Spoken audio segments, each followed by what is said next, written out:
Depression-era sandwiches that vanished from American tables. Number 5 on this list was so nutritionally advanced that researchers at Johns Hopkins spent 3 years trying to understand why it worked. Number 11 was banned from school lunchrooms in 4 states. And number 1, the sandwich at the very top, involves 2 slices of bread and nothing else. It might be the most important food story you have never heard. These are 30 sandwiches that vanished from American tables. Some sound strange. Some will change the way you think about food. Let us count down. Number 30, the brown sugar and lard sandwich. Before you close this video, listen. This is not a sandwich that existed because people did not know better. This is a sandwich that existed because people understood something fundamental about human metabolism that modern nutrition has spent decades obscuring. In the mining communities of West Virginia and Kentucky in 1931, a miner heading into a 12-hour shift underground needed somewhere between 4,000 and 5,000 calories a day. He was swinging a pickaxe in 90-degree heat half a mile beneath the earth. Lard, pure, rendered pork fat, provided 9 calories per gram. A thick spread of lard on 2 slices of day-old bread, dusted with brown sugar, delivered nearly 800 calories in something a man could eat standing in a tunnel without light. The brown sugar was not there for taste alone. Simple sugars hit the bloodstream in minutes. The fat slowed absorption just enough to prevent the crash. The combination created a sustained energy curve that kept a man functional for hours. Modern sports nutritionists now talk about fast-acting carbohydrates paired with fat for endurance athletes. They are describing exactly what these miners were eating. They just use different words and charge $3 a packet for it. A 5-pound bucket of lard cost 30 cents in 1932 and lasted a family a month. When Crisco arrived with clean white packaging and promises of modern health, families abandoned lard almost overnight. We now know that partially hydrogenated vegetable shortening causes arterial inflammation in ways that animal fat simply does not. We traded a food humans had eaten for 10,000 years for a laboratory product. Your great-grandmother's lard sandwich was not primitive. It was precise. Number 29, the raw onion and butter sandwich. During the worst years of the Depression, scurvy made a quiet comeback in American cities. Not the dramatic sailor's scurvy of history books, but a low-grade chronic vitamin C deficiency that left children tired, their gums bleeding slightly, their skin slow to heal.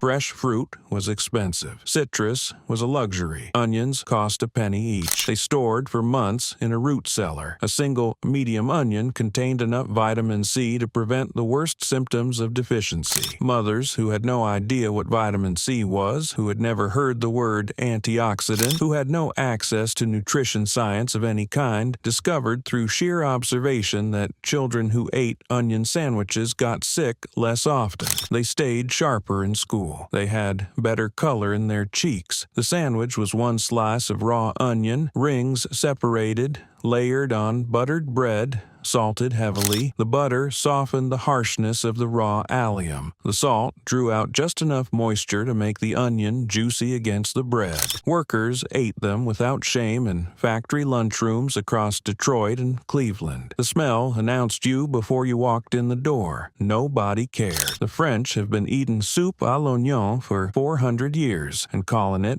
culinary heritage. Americans ate raw onion sandwiches for a decade, then pretended it never happened. Number 28, the peanut butter and pickle sandwich. This one sounds like a dare. It is not. In 1935, Good Housekeeping magazine actually published this combination as a recommended lunch option. It spread through church potlucks and neighborhood gossip from Oklahoma to Ohio. Pregnant women craved it. Children begged for it on school mornings. Here's why it works. Peanut butter is intensely rich and fatty. Your palate tires of it quickly. The high sodium content of a dill pickle resets your taste buds mid-bite. The acid cuts through the fat in a way that cleans the mouth. The crunch of the pickle against the soft bread and the dense paste creates a textural contrast that makes every bite feel like the first one.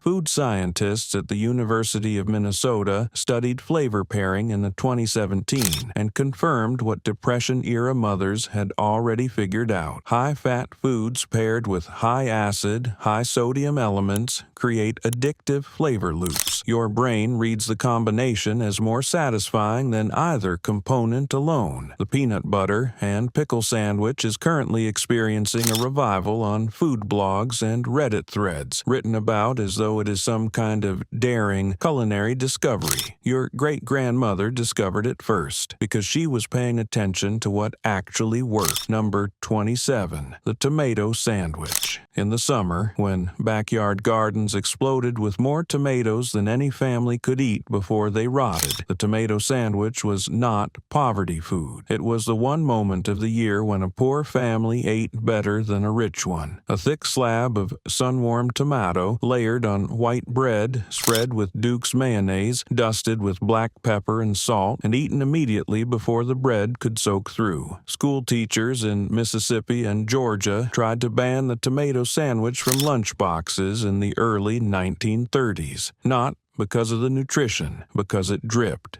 It soaked through wax paper. It stained clothes. It created chaos in classrooms where children were already distracted by hunger. The children ate them anyway, hidden in desk drawers, consumed in bathroom stalls, traded for nothing because nobody had anything to trade. The heirloom tomato revival of the last decade is a $30 approximation of what grew for free in Depression-era gardens. We traded flavor for shelf life and called it progress. Number 26. The coffee bread sandwich. In boarding houses and railroad camps across the Midwest, a meal called the sleep robber was served to men who worked night shifts. Strong black coffee, brewed twice as thick as normal, was poured over stale bread. The man ate it with a spoon, or pressed the soaked bread between two dry slices and ate it walking. The caffeine hit the bloodstream within 15 minutes. The bread provided something for the stomach to work on, so the caffeine did not create the jittery hollowness of coffee on an empty stomach. The combination delivered sustained alertness without the crash. Modern energy food companies now sell caffeine-infused protein bars that do exactly this. They charge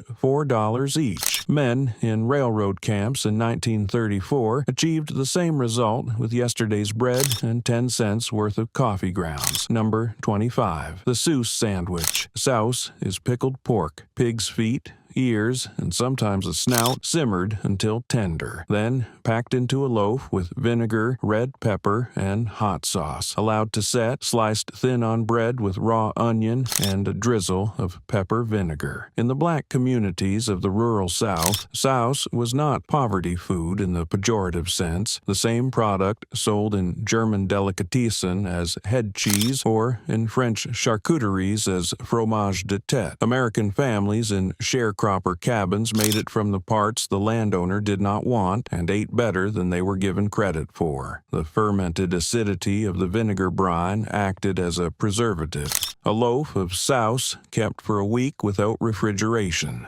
One pig's head, costing almost nothing, produced enough souse to feed a family for days. The knowledge of how to make it has almost entirely disappeared from American home kitchens. The product sold in grocery stores today is a pale version of what those kitchens produced. Number 24. The mayonnaise sandwich. Duke's Mayonnaise was founded in Greenville, South Carolina in 1917. By 1932, it was in every grocery store in the South. When there was nothing else, there was often a jar of Duke's, 2 slices of bread, a generous spread of mayonnaise on both sides, salt, and pepper. This sounds like nothing. It was not nothing. Mayonnaise is an emulsion of oil and egg yolk. A tablespoon contains 90 calories. 2 generous tablespoons on each slice of bread delivered 360 calories in something that took 30 seconds to make. For children who had not eaten since the morning before, this was not nothing. This was lunch. The mayonnaise sandwich appears in oral histories from Mississippi, Alabama, and Georgia throughout the 1930s, described not with shame but with a particular kind of gratitude. Duke's has never changed its formula. The jar on your grocery store shelf today is the same product that kept those families going. Number 23. The mustard sandwich. A jar of yellow mustard cost 5 cents in 1932 and lasted months. On 2 slices of bread, it delivered sodium, a small amount of fat, and enough sharpness to make the bread taste like it had something on it. Children brought mustard sandwiches to school and did not always tell their friends what was inside. There's a particular kind of dignity in a mustard sandwich. It is not a sandwich that announces poverty. It looks like any other sandwich from the outside. The wax paper wrapper does not reveal what is inside. For children navigating the social complexity of a school lunchroom during the Depression, this mattered more than adults realize. Number 22, the banana and mayonnaise sandwich. This combination sounds strange to anyone who did not grow up in the American South. In the South, it sounds like Tuesday. Elvis Presley ate a version of this his entire life. He was not unusual. He was regional. Bananas were among the cheapest fruits available during the Depression, shipped north from Central America in quantities that made them affordable even at the worst of times. A ripe banana mashed with mayonnaise on white bread created something sweet, fatty, and filling in a way that neither ingredient accomplished alone. The fat in the mayonnaise slowed the sugar absorption from the banana. The sweetness of the banana cut the richness of the mayonnaise. This is still served in diners across Alabama and Mississippi. It has never needed rehabilitation. It never went away. Number 21, the bread and dripping sandwich. Every family that cooked any meat at all saved the drippings. The fat that rendered out of a roast, a chicken, a pork chop, collected in a can on the back of the stove or in a jar in the cold pantry. Spread on bread while still warm, it hardened slightly as it cooled, taking on the flavor of whatever meat had produced it. Beef dripping on bread with salt was the working-class staple of industrial England for 2 centuries before it crossed the Atlantic with British immigrants. In American industrial cities through the 1930s, it served the same function. The dripping was free. It was a byproduct of cooking that would otherwise be discarded. Spreading it on bread cost nothing extra and delivered the fat calories a body doing physical labor required. We now discard what those families saved. We pour it down the drain and buy cooking spray in an aerosol can. Your great-grandmother would find this bewildering. Number 20, the cornbread and milk sandwich. This is less a sandwich in the traditional sense than a meal eaten the way a sandwich is eaten. Cornbread, crumbled into a glass of cold buttermilk and eaten with a spoon, or sliced and pressed between 2 pieces of itself with a pour of milk into the center, held together long enough to eat. In Appalachian communities and across the rural South, cornbread and milk was a staple supper. It required nothing. The cornbread was already made. The buttermilk was a byproduct of churning butter that would otherwise spoil.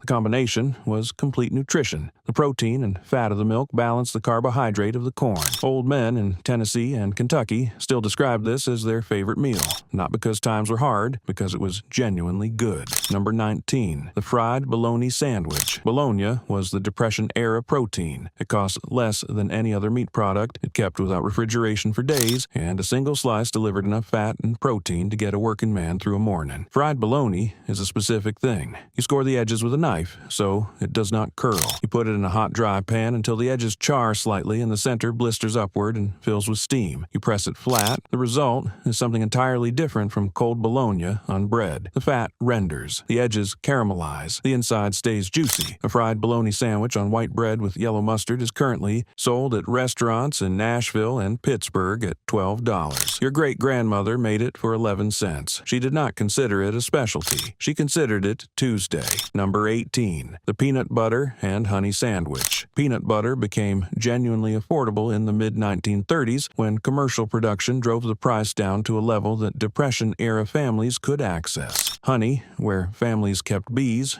or lived near those who did, was free. The combination required no cooking, no refrigeration, no equipment beyond a knife. The peanut butter and honey sandwich is nutritionally extraordinary. Complete protein from the peanuts, simple and complex carbohydrates from the honey and bread, fat for satiety. Made on whole wheat bread, which was often cheaper than white during the Depression, it delivered more sustained energy than almost anything else a family could assemble for the same cost. This sandwich has never gone away. It does not need to make a comeback. It never left. Number 17, the potato sandwich. Leftover boiled potatoes, sliced thin, layered on buttered bread with salt and pepper. In some versions, the potato was fried first in whatever fat was available. In others, it went on cold, straight from the pot. The potato sandwich is the most purely caloric item on this list. A medium potato contains 160 calories. On buttered bread with another slice on top, a potato sandwich delivered 400 calories from ingredients that cost almost nothing. In the coal mining regions of Pennsylvania and West Virginia, miners carried potato sandwiches in their lunch pails not because they could not afford afford better, but because the potato sandwich worked. It was filling, it did not spoil, and it held together in a lunch pail through a long morning underground. Leftover potatoes, butter, bread. This is not a recipe that asks you to plan ahead. It only asks you to not throw away what you already have. Number 16. The crackling bread sandwich. Cracklings are the crispy remnants left in the pot after lard is rendered from pork fat. They are not waste. They are the reward for the work of rendering. In Southern and Appalachian cooking, cracklings were mixed directly into cornbread batter before baking, distributing small pieces of crispy, salty pork fat throughout the bread. Crackling bread, sliced and eaten as a sandwich, required nothing else. The pork fat and the cracklings provided the richness. The salt provided the seasoning. The cornbread provided the carbohydrate. It was a complete meal in a single item. Cracklings are sold in gas stations across the South today at $3 a bag and marketed as a keto snack. Your great-grandmother produced them as a free byproduct of making lard, ate them in her cornbread, and did not know she was ahead of a trend. Number 15. The apple butter sandwich. Apple butter is what you make when you have more apples than you can eat and a pot and a long afternoon. Apples cooked down with sugar and spices until they reduce to a thick, deeply concentrated spread that lasts all winter in a sealed jar. Families with apple trees made apple butter every fall. Cost nothing beyond the sugar, which was cheap, and the time, which during the Depression many families had. Spread thickly on bread, apple butter delivered sweetness, a small amount of fiber, and the psychological lift of something that tasted like abundance when abundance was nowhere else in the house. Apple butter is sold at farm stands and specialty grocery stores now at $7 to $10 a jar.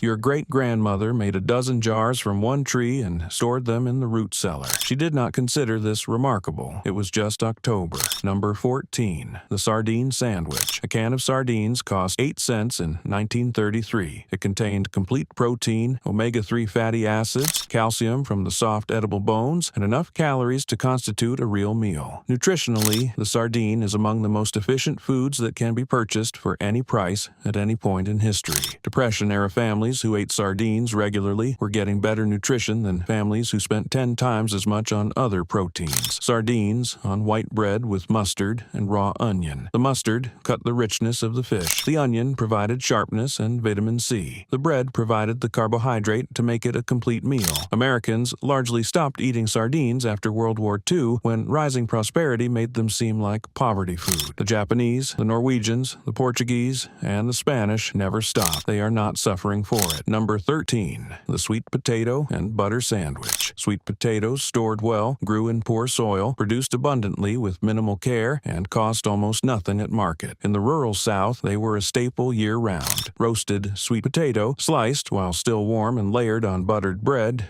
needed nothing else. The natural sugar in the sweet potato caramelized slightly against the heat. The butter melted into the orange flesh. Eaten warm, it was the kind of thing that required no convincing. Children ate it without complaint. Adults ate it without apology. A medium sweet potato contains more vitamin A than any other commonly eaten vegetable, more fiber than oatmeal, more potassium than a banana. The families who ate sweet potato sandwiches through the Depression were not eating poorly. They were eating one of the most nutritionally complete foods available to them. They just did not have a word for superfoods yet. Number 12. The cream cheese and olive sandwich. This one surprises people because cream cheese sounds like a luxury. During the Depression, it was not. Philadelphia cream cheese was widely available and cheap enough that it appeared regularly on tables that could not afford much else. Stuffed green olives, briny and sharp, layered with cream cheese on white bread, became a staple of church socials, ladies' lunches, and school lunch boxes across the American South and Midwest. The combination works because of contrast. The cream cheese is mild and rich. The olive is intensely salty and acidic. They sharpen each other. The bread softens both. This sandwich is currently experiencing a revival among food writers who present it as a discovery. It is not a discovery, it is a return. The women who made it for church potlucks in 1934 did not need a food writer to tell them it was good. Number 11. The Limburger cheese sandwich. Limburger is a washed rind cheese from Belgium and Germany that produces a smell so powerful it has been described as approaching the biological. ideological. German and Eastern European immigrant communities brought their food traditions to American industrial cities and continued making them without apology. Limburger, on rye bread with raw onion and mustard, was a common working-class lunch in Milwaukee, Chicago, Pittsburgh, and Cleveland through the 1930s. School administrators in Wisconsin, Illinois, Ohio, and Pennsylvania banned Limburger sandwiches from school lunchrooms not for any health reason, but because the smell was disruptive to the learning environment. Parents packed them anyway. Children ate them in stairwells. Limburger's bark is considerably worse than its bite. The smell is aggressive. The flavor is rich, buttery, and deeply savory in a way that aged cheeses with less dramatic reputations cannot match. The families who ate it were not eating something strange. They were eating something excellent that happened to announce itself. Number 10. The brown gravy sandwich. When a roast was done, there was always the pan drippings. Flour stirred into the fat, broth added slowly, the whole thing whisked until thick and dark and deeply savory. Brown gravy poured over a slice of bread, a second slice laid on top, pressed down until the gravy soaked through both. The hot brown, a Kentucky dish still served in Louisville restaurants, is a direct descendant of this tradition. Open-faced turkey on toast with gravy and sometimes a slice of bacon on top. It is served at the Brown Hotel for over $20. The version your great-grandmother made used whatever meat had produced the drippings and whatever bread was going stale on the counter. It cost essentially nothing. It tasted like something you would pay $20 for.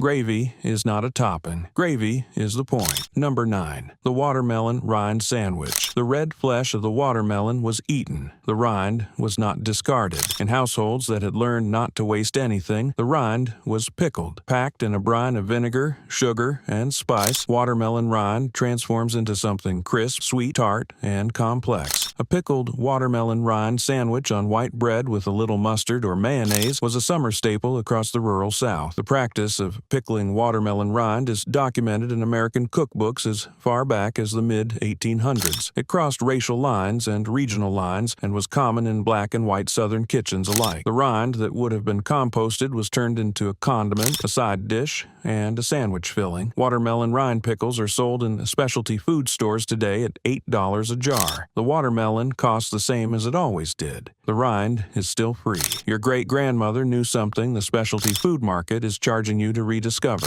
Number 8. The egg salad sandwich made it stretch. A single egg, mashed with a fork, mixed with whatever was available. A spoonful of mayonnaise if there was any, mustard, salt, a little celery if the garden had it, stretched across 2 slices of bread. 1 egg made 1 sandwich. In households with chickens, eggs were the most reliable protein source available. A hen laid an egg most days regardless of what else was happening in the economy. The egg salad sandwich was the product of a household that had chickens and bread and the knowledge that these 2 things together were enough. Egg salad has never been a humble food. It has always been a precise one. The ratio of fat to acid to protein in a well-made egg salad is a balance that holds up against any more expensive preparation. Depression-era cooks did not know the chemistry. They knew what tasted right. Number 7. The peanut butter and syrup sandwich. When honey was not available, cane syrup, sorghum syrup, corn syrup. Cheaper than honey, shelf-stable indefinitely, sweet enough to balance the density of peanut butter in the same way honey did. Sorghum syrup in particular was a staple of the rural South. Families grew sorghum cane and pressed it themselves. The syrup it produced was dark, complex, slightly bitter at the edges, and deeply sweet at the center. Mixed with peanut butter on bread, it created something that tasted considerably more expensive than its components suggested. Sorghum syrup is sold at farmers markets today at $12 a bottle as an artisanal product. Your great-grandmother made it in the yard. She did not need the farmer's market to tell her it was worth something.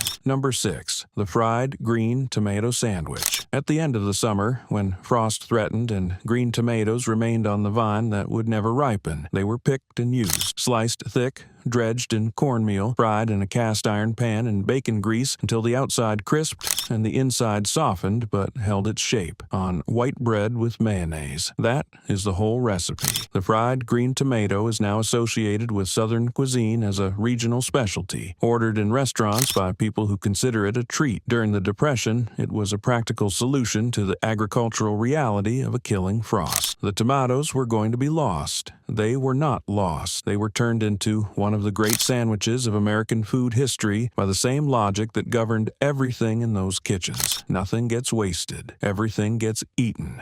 Number 5. The bread and butter pickle sandwich. Bread and butter pickles are not dill pickles. They are sweet and sour, pickled in a brine of vinegar, sugar, mustard seed, celery seed, and turmeric. The sweetness softens the acidity. The spices add complexity. Layered thick between slices of buttered white bread, the pickle sandwich was a complete meal for families who had nothing else in the house. But here is what nobody knew in 1932, and what food scientists confirmed only in 2019. The lacto-fermentation process used in traditional pickle making produces beneficial bacteria that support gut microbiome health. Depression-era mothers who made their own pickles from backyard cucumbers were unknowingly providing their families with a probiotic food at a time when that word did not yet exist in everyday vocabulary. The pickle sandwich was cheap, it was easy, and it was, according to modern science, significantly healthier than most of what we eat today. Your great-grandmother was ahead of the research by 80 years. Number 4. The butter and sugar sandwich. White butter on soft white bread with granulated white sugar sprinkled over it. The crunch of undissolved sugar crystals against the soft bread. The way the butter melts slightly at room temperature and carries the sugar in small pockets. In Oklahoma and Kansas, where the Dust Bowl made everything taste of grit and failure, the butter and sugar sandwich was the treat that proved a mother still had something to give. It cost almost nothing. A pound of sugar was 5 cents. A stick of butter was 12 cents. Together, they made enough sandwiches to feed 5 children and leave them feeling, for a few minutes at least, that things were not so bad. Children carried butter and sugar sandwiches to school wrapped in wax paper. Some were embarrassed. Some ate them with the private pleasure of something genuinely delicious they did not fully understand. The combination of fat and simple sugar creates rapid energy absorption. Your great-grandmother was not desperate and clueless. She was desperate and brilliant. Number 3. The mock apple pie sandwich. In 1934,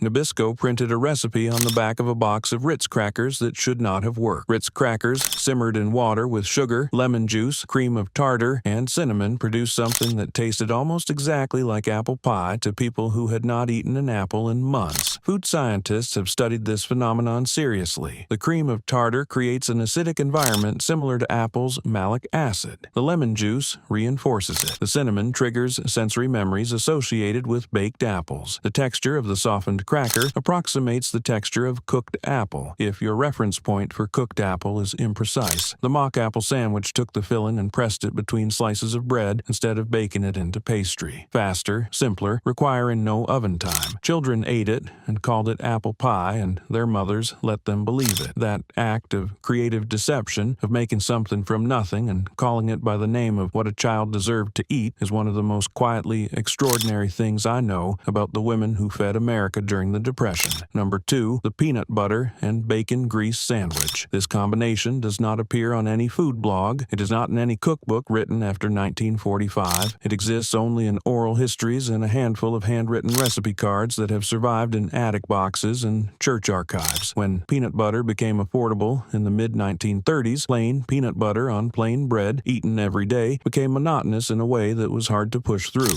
The solution was bacon grease. Every family that cooked any bacon at all saved the rendered fat in a can on the back of the stove. Spread on bread before the peanut butter went on, bacon grease did something unexpected. The smoke compounds in the rendered fat enhanced the nutty, roasted quality of the peanut butter. The salt in the fat cut the peanut butter's density. The fat, combined with the fat in the peanut butter, created a richness that felt almost like a luxury. Food scientists who have studied flavor pairing note that smoked compounds and roasted nut compounds are among the most harmonious pairings in the human flavor lexicon. The peanut butter and bacon grease sandwich was, by modern flavor science standards, a near-perfect combination. Nobody writes about it because nobody wants to remember it. It was the food of poverty so stark that it leaves marks. But it was also the food that kept children alive, and the women who made it were engineers working in the most constrained conditions imaginable. producing results. Number 1, the wish sandwich. 2 slices of bread, nothing between them. You wish you had some meat, you wish you had some cheese, you wish you had anything at all. There are documented accounts from the Federal Writers Project oral history interviews conducted in the late 1930s with Depression-era families across America of families eating exactly this, wet bread and salt, when even dry bread was running out. Mothers who served this to their children told them it was a new kind of bread. Children who were hungry enough ate it and said it was good. Both of them knew the truth. Neither of them said it out loud. The wish sandwich was not a recipe. It was a scar that an entire generation carried in silence. Children who ate wish sandwiches understood in their bones what poverty meant. That understanding shaped them. It made them save string and reuse tinfoil and never, ever throw away food. We owe it to them to remember. Here is my challenge. Try one of these this week, just one. Not the wish sandwich, never the wish sandwich, but maybe the peanut butter and pickle, which sounds strange and works brilliantly, or the tomato sandwich if it is summer and you can find a real garden tomato, or the bread and butter pickle sandwich, which is far better than it has any right to be.